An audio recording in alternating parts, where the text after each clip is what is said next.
Hello everyone, welcome to a new video. It is me, Desiree, and it is time for monthly fails. So each month, in addition to favorites videos, I've been sharing all the things that didn't work for me for the month, and I have 1, 2, 3, 4, 5, 6, 7 things that did not work for me this month and thought I would just share them with you.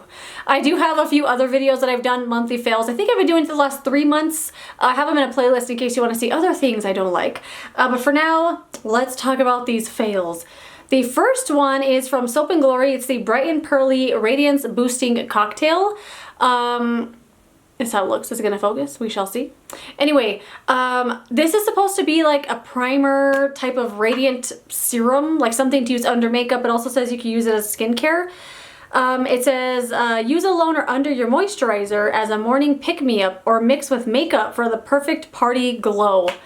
Oh my god, I would not mix this with makeup in a million years. This is so awful. So it has all these little like beads in it that, you know, kind of burst when it goes through the pump. And you're just supposed to put it on as a primer. I tried it several times as a primer and I was like, this is not for me. So I don't know if you're going to be able to see, but it stays very chunky. Can you see the chunkiness of this? Like where the little capsules have burst? And it takes a long time to blend them into your skin and to get them to dissolve.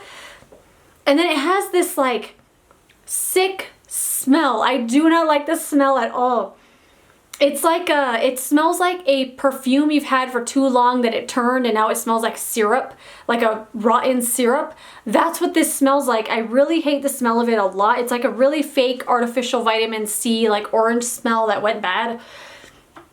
It's really sticky as well, and it takes forever to blend in. It feels so wrong on your face.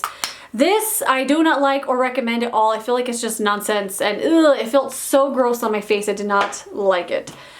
The next thing that didn't work for me is this little sample from Juliet Has a Gun. I don't even have the sample anymore. I just couldn't do it.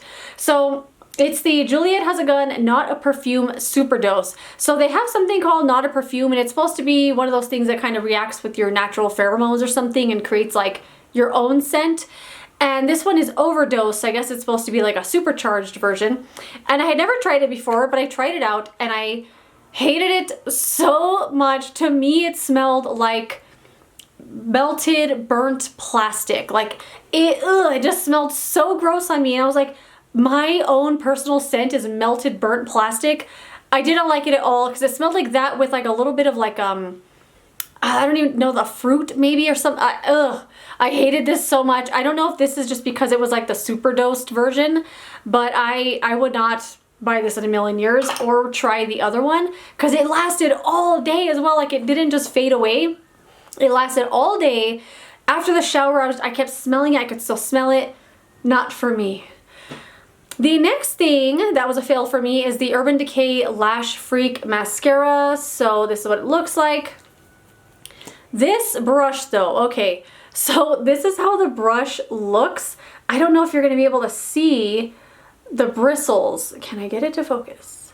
You can't see the bristles at all in this thing. So the mascara comes out so gooped up on this wand. Like, it's just, the mascara is higher than the bristles, and then the bristles are so short that I can't even feel them coming through my lashes. It really feels like it's just a plastic stick, like I'm using this flat side and then just putting the mascara on like I would like this. Like it goes on so gloppy and gloopy and paint-like and thick. And then these teeny tiny little bristles are not enough to comb it through your lashes. I do not understand this mascara at all. I don't get it. If you're getting it to work for you, please tell me how. Because for me, it's overloaded with mascara. I don't even know what you can see. Like, it's so... What is that brush? I don't know. Not for me.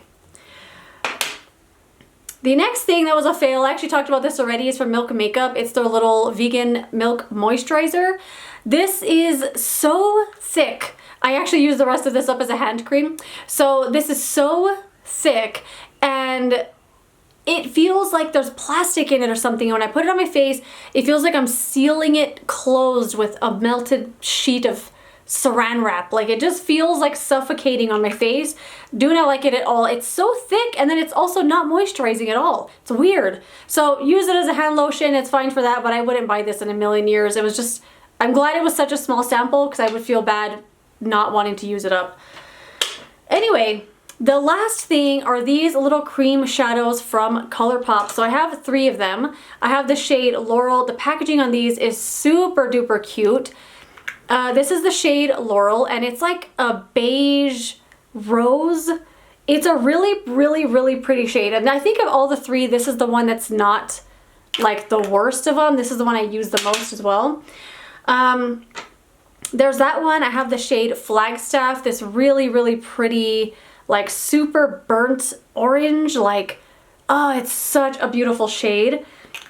And I know I'm talking about them like they're amazing right now, but I'm gonna tell you why I don't like them in a second. And then I have this one here. This is the shade Zinnia. All right, another really pretty shade. These 2 here go together so well in a swatch. So the reason I don't like these is because they're the weirdest cream shadow formula.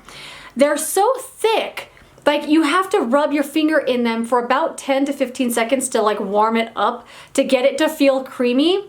And then when you put it on your lid, it dries so fast. You don't have time to grab a brush to blend it out because by then it's already stuck in different places. For example, actually this is the one that I used this morning on underneath the eyeshadow I have on. So as I'm like trying to put it on, it's like drying without blending. It's such a weird formula. Also, there's a lot of sparkle in these that I wasn't expecting. I don't know if you're gonna be able to see it in the swatch, but at first I thought I had another swatch on my finger because I was like, why is there so much glitter in this eyeshadow? Because it does not look like it has glitter in it. There's a ton of glitter in these shadows, in this one and the one here called Flagstaff. Same with this one. It's such a weird, hard, clay-like, thick shadow that once you rub your finger around and like warm it up, it comes off really, really nice though. But like I said, like it dries so quick, it's impossible to blend. And I just don't enjoy using these at all. And the reason I do love the one called Laurel is because, well, the shade's really pretty, this one right here, but it also it doesn't have any glitter in it. It's really pretty. This one is also thick like the other ones, but I wonder if it's the glitter or the shimmer that's in those that makes that one feel like chunky and like a weird texture. And this one does feel more smooth, but it is just as thick as the other ones. It does dry down just as fast as the other ones, so I put some on my finger and I immediately blend it all over my lid. I've been using this one kind of like an eyeshadow base thing. It does have that like pinky undertone to it though, so any shadow you put on top of it does have a pink, like it adds a pink tone to it, which I have actually kind of liked a lot. So yeah, can you see the shimmer in that middle one there? It's so intense. And it's really pretty, but it's not a good formula. I find them just impossible to blend and work with, and they're not a joy to work with, or worth the trouble, in my opinion. Anyway, that is it. Thank you for watching this video. Let me know some things that did not work out for you this month. I would love to know, and I'll see you later with another video. Goodbye.